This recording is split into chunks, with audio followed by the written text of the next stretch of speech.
বসতে হবে, সবাইকে শান্ত হয়ে বসতে হবে। বিসমিল্লাহির রহমানির রহিম। বাংলাদেশ বাংলাদেশ জাতীয়তাবাদী ছাত্র দলের ৪৬তম প্রতিষ্ঠা বার্ষিকী উপলক্ষে আজকের এই আলোচনা সভার সম্মানিত সভাপতি, আমার স্নেহের ছোট ভাই রাকিব, মঞ্চে উপস্থিত বাংলাদেশ জাতীয়তাবাদী দলের সম্মানিত মহাসচিব জনাব ফখরুল মির্জা ফখরুল ইসলাম আলমগীর, উপস্থিত সম্মানিত নেতৃবৃন্দ, ছাত্র নেতৃবৃন্দ এবং আমার সামনে উপস্থিত ছাত্রদলের ভাই ও বোনেরা, আসসালামু আলাইকুম।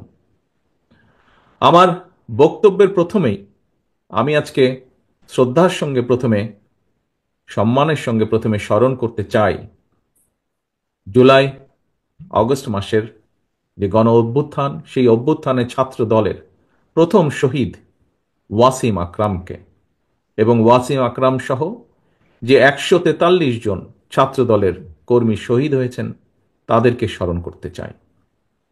আমি একই সাথে আজকের এই ৪৬তম প্রতিষ্ঠা বার্ষিকীতে স্মরণ করতে চাই বিগত ১৫ বছর ধরে স্বৈরাচার বিরোধী আন্দোলনে ছাত্র দলের যে সকল সহকর্মীবৃন্দ শহীদ হয়েছেন, নুরুজ্জামান জনি সহ, নুরুল আলম নুরু সহ হাজারো, শত শত হাজারো সহকর্মীবৃন্দ যারা শহীদ হয়েছেন, গুম হয়েছেন, খুন হয়েছেন, তাদেরকে স্মরণ করতে চাই শ্রদ্ধার সাথে।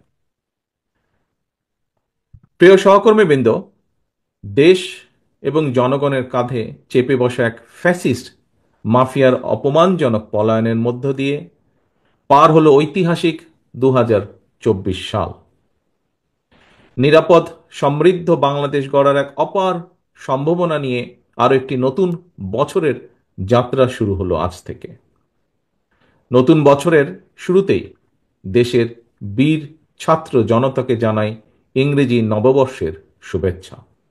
একই সঙ্গে আমি সারা দেশে বাংলাদেশ জাতীয়তাবাদী ছাত্র দলের সর্বস্তরের নেতা কর্মী, শুভাকাঙ্ক্ষী সমর্থকদের জানাই সংগঠনের ৪৬তম প্রতিষ্ঠা বার্ষিকীর শুভেচ্ছা ও অভিনন্দন। ছাত্রদলের প্রতিষ্ঠা বার্ষিকীর এই শুভ লগ্নে আমি বাংলাদেশের স্বাধীনতার ঘোষক, বাংলাদেশ জাতীয়তাবাদী ছাত্র দলের প্রতিষ্ঠাতা এবং আদর্শিক নেতা শহীদ রাষ্ট্রপতি জিয়াউর রহমানের একটি উক্তি বিশেষভাবে স্মরণ করতে চাই।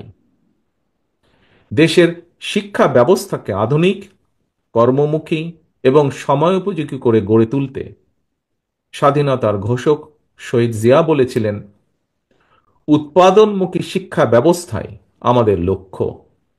সেই লক্ষ্য অর্জনে শিক্ষা, ঐক্য, প্রগতি স্লোগান নিয়ে ১৯৭৯ সালের ১ জানুয়ারি থেকে জাতীয়তাবাদী ছাত্র দলের গৌরবময় পথ চলা শুরু হয়েছিল। আজকের যারা আলোচকবৃন্দ ছিলেন, বিশেষ করে জাতীয়তাবাদী ছাত্র দলের যে সকল নেতৃবৃন্দ এখানে বক্তব্য রেখেছেন, সবার বক্তব্য থেকে একটি কথা বেরিয়ে এসেছে, সেটি হলো নানা চড়াই উতরাই পেরিয়ে বাংলাদেশ জাতীয়তাবাদী ছাত্র দল বর্তমানে দেশের ছাত্র সমাজের সবার কাছে জনপ্রিয় সংগঠনে পরিণত হয়েছে।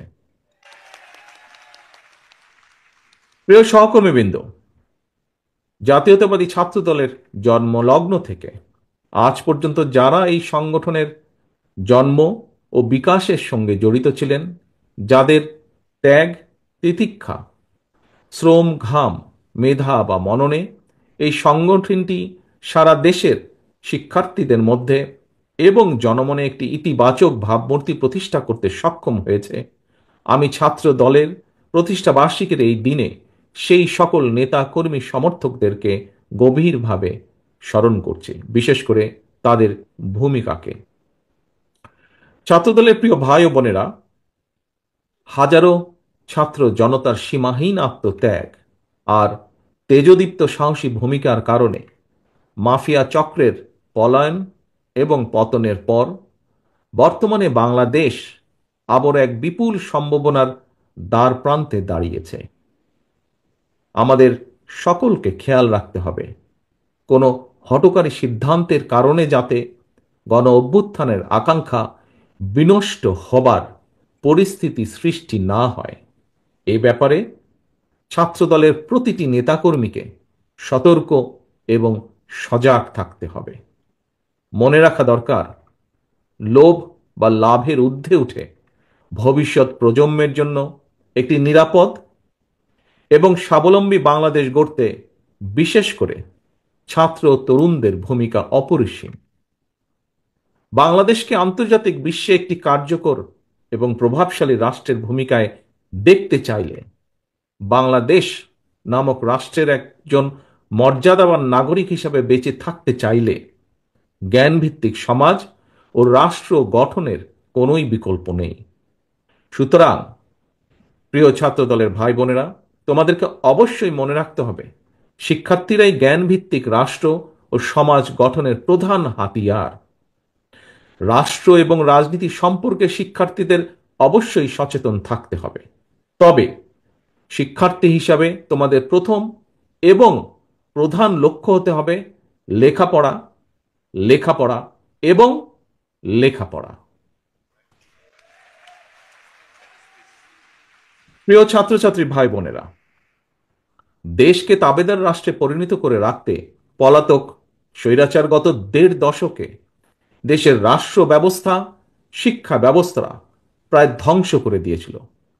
এটি ছিল দেশকে অকার্যকর রাষ্ট্রে পরিণত করা একটি সুদূর প্রসারী ষড়যন্ত্রের অংশ। পলাতক স্বৈরাচার গত ১.৫ দশকে ধর্ম বর্ণ নির্বিশেষে সকল শ্রেণী পেশার মানুষ তথা ছাত্র, শিক্ষক, কৃষক, শ্রমিক, দিনমজুর, নারী, শিশু, আবাল বৃদ্ধ বনিতা প্রত্যেকের গণতান্ত্রিক রাজনৈতিক অধিকার কেড়ে নিয়ে দেশ এবং জনগণের স্বার্থের বিরুদ্ধে অবস্থান নিয়েছিল।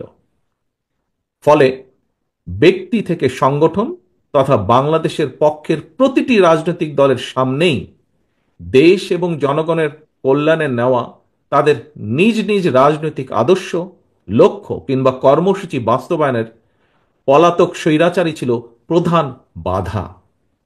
এ কারণেই ৫২-এর ভাষা আন্দোলন, ৭১-এর মুক্তিযুদ্ধ কিংবা ৯০-এর স্বৈরাচার বিরোধী আন্দোলনের মতোই ২০২৪ সালের জুলাই আগস্টে ছাত্র জনতার নেতৃত্বে গড়ে ওঠা ফ্যাসিস্ট মাফিয়ার পতন আন্দোলনে দল মত নির্বিশেষে সবাই ঝাঁপিয়ে পড়েছিল। ছাত্র জনতার রক্তক্ষয়ী আন্দোলনে মাফিয়া স্বৈরাচার দেশ ছেড়ে পালিয়ে যেতে বাধ্য হয়েছে। অবশেষে মাফিয়া প্রধানের পালিয়ে যাবার পর প্রতিটি রাজনৈতিক দলের সামনেই এবার জনগণের কাঙ্ক্ষিত একটি বৈষম্যহীন গণতান্ত্রিক মানবিক দেশ গড়ার পালা। এই লক্ষ্য বাস্তবায়নের উদ্দেশ্যে রাজনৈতিক দলগুলো এখন জনগণের সামনে যার যার দলীয় আদর্শ, কর্মসূচি উপস্থাপন করবে, জনগণের সমর্থন আদায়ের চেষ্টা করবে। এটি গণতান্ত্রিক রীতি, গণতান্ত্রিক বিশ্বের স্বাভাবিক ও স্বতঃসিদ্ধ নিয়ম। এমন অবস্থায় কোনো কোনো মহল থেকে সংস্কার নাকি নির্বাচন এ ধরনের জিজ্ঞাসাকে বিএনপি, বাংলাদেশ জাতীয়তাবাদী দল তথা দেশপ্রেমিক সকল মানুষ, সকল রাজনৈতিক দল স্রেফ অসৎ উদ্দেশ্য প্রণীত কূট তর্ক বলেই বিবেচনা করে। বরং আমাদের দল বিএনপি মনে করে রাষ্ট্র, রাজনীতি এবং রাজনৈতিক দলের গুণগত পরিবর্তনের জন্য সংস্কার এবং নির্বাচন উভয়ই প্রয়োজন। বিদ্যমান ব্যবস্থাকে সময়োপযোগী করতে সংস্কার একটি অনিবার্য ধারাবাহিক প্রক্রিয়া। একইভাবে গণতান্ত্রিক ব্যবস্থাকে টেকসই এবং প্রাতিষ্ঠানিক রূপ দিতে নির্বাচনই সবচেয়ে বেশি গুরুত্বপূর্ণ ও কার্যকর পন্থা। নির্বাচনের মাধ্যমেই জনগণ ভোটের অধিকার প্রয়োগের যে সুযোগটি পায়, যেটি রাষ্ট্র জনগণের রাজনৈতিক ক্ষমতা নিশ্চিত করে।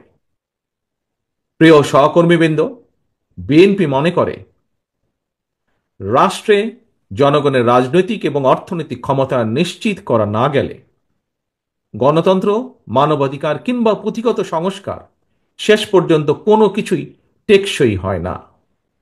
অন্তর্বর্তীকালীন সরকার বেশ কিছু গুরুত্বপূর্ণ বিষয় সংস্কার কার্যক্রম হাতে নিয়েছে। সংস্কার কার্যক্রম অবশ্যই প্রয়োজন।